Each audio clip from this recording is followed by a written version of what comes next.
It bothers me that we allowed President Joe Biden, and I taught you all this last year. I have yet to be wrong on a political prediction yet. I taught you all this last year. I have yet to be wrong on a political prediction yet.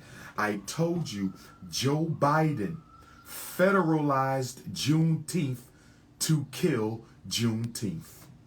Did I not say that 1 year ago? Did I not make that political prediction 1 year ago?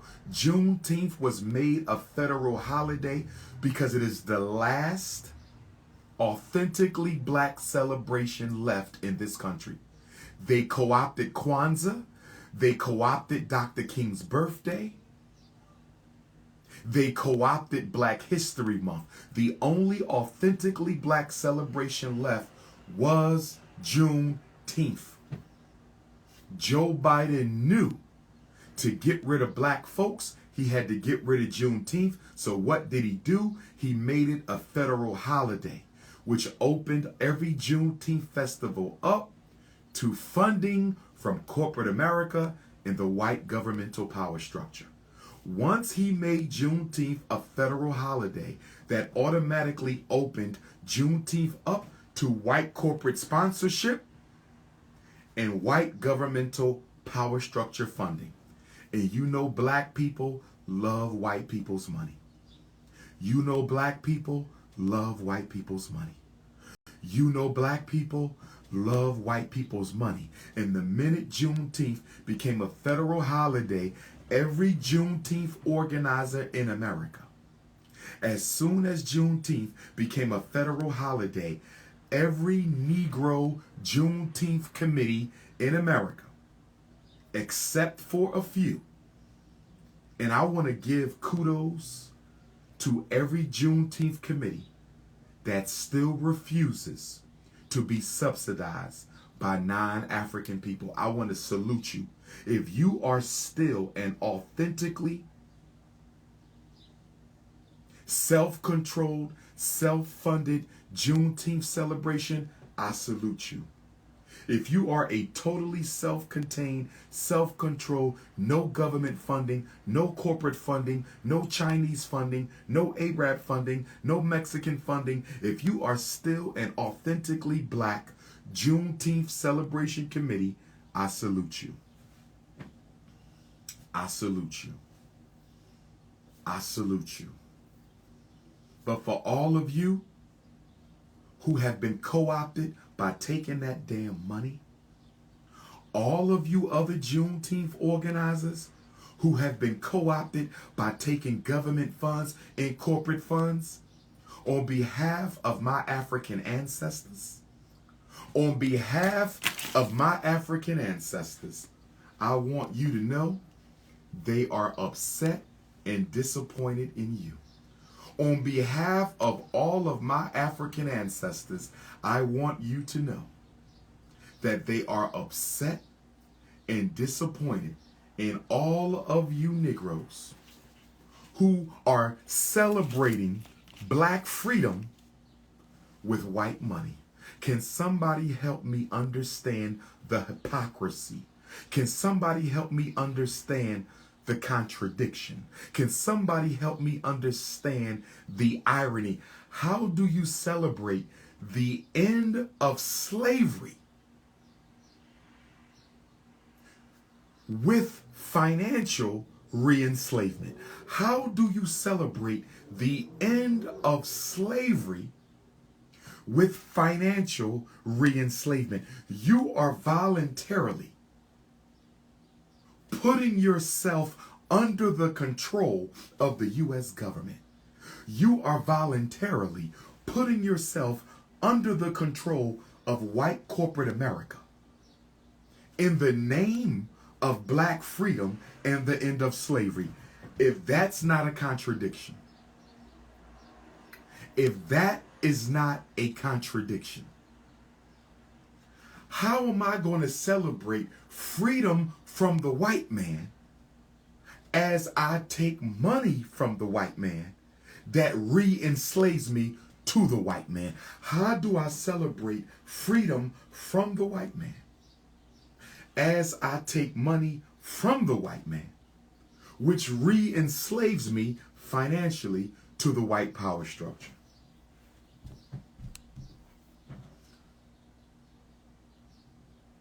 You cannot be an effective activist, revolutionary, leader, or organizer if you don't think you can exist without white money. Because the first thing you have to free yourself of in the war for freedom, the first thing you have to free yourself of in the war for freedom, the first thing you must free yourself of in the war for freedom is freedom from dependency on white dollars, quarters, dimes, nickels, and pennies. If you can't free yourself from white dollars, quarters, dimes, nickels, and pennies, then don't ever tell me you believe in black freedom. This is why the NAACP is a contradiction. This is why the Urban League is a contradiction. This is why every black politician is a contradiction. Because all of you are funded by the same power structure you're supposed to be fighting for your people's freedom. All of you are funded by the same power structure you're supposed to be fighting for your people's freedom. You're giving out resources to other groups, and you know what Joe Biden gave us? He gave us, no, he gave you a Juneteenth picnic, nigga! On June 19th, there was a picnic on the White House lawn for Juneteenth. I couldn't believe y'all moved that, man. Everybody who went to the Joe Biden Juneteenth cookout, beat their ass with. A damn cookout for Juneteenth. Be no damn ribs like a damn old ribs.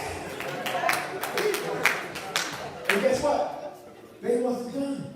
Because the very next month, your vice president, well, she part-time black and part-time Israel, depending on where you catch it. Kamala Harris had a cookout to celebrate 50 years of hip-hop. No. I'm trying to understand how the gays is getting laws and money, Asians is getting laws and money, Native Americans laws and money, immigrants laws and money, and you get ribs and chicken.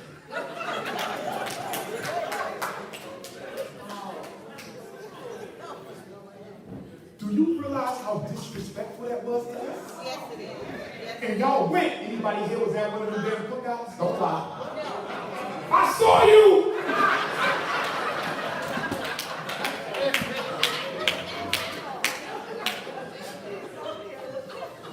And as we talk about reparations, which I support, Pan-Africanism, we gave birth to reparations. I didn't have it before us.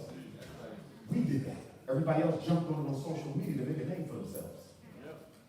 But don't let reparations distract you from the fact you got other problems that can't wait for no damn check from the White House. Because what the media is doing right now, they're distracting black America with an exclusive conversation on reparations. What about gentrification? What about the black homelessness rate, which is at the highest rate it's been since Dr. King? What about police genocide and mass incarceration? Have you seen the amount of time they giving black people in jail for petty crimes? Yeah. I just seen a clip of a brother who was given about 50 years in prison for stealing something that was worth $100. The biggest war that we are ignoring is the criminal injustice war. Same thing with Brendan. You know how many years Brendan can get? He can get 30 years for beating that teacher. 30 years? Why is that a problem? How many of y'all remember A.J. Owens, the black woman in Florida who was shot through the locked metal door by the white still running? Y'all remember that case? A.J. Owens, rest in peace. She went back to the white woman's house to get her child's iPad or sticks, and the white woman shot her through the locked metal door. Well, guess what? She's in jail too, being held on bond just like Brendan. And guess what's the maximum she can do? 30 years. I'm going to say it again. Brendan Depp punched his teacher's assistant in the head. She's not dead. She ain't losing no organs. She's not disfigured at all. He can get 30 years. The white woman who shot and murdered a single black mother in front of her children with a gun through a locked metal door can get the same amount of time as a black boy who punched the teacher's head. Welcome to Florida. Governor DeSantis.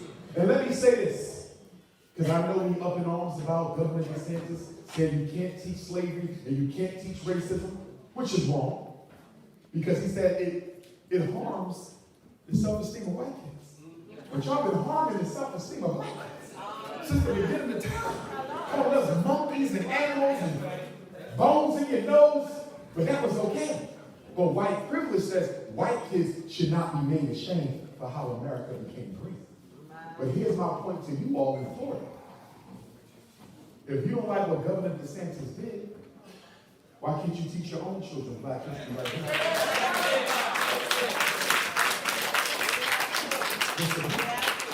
I don't even know what the problem is, Jacksonville, Florida. Because Dr. Carter G. Woodson, on this day, 98 years ago, he didn't go to white people and say, teach black kids the history. He taught them themselves.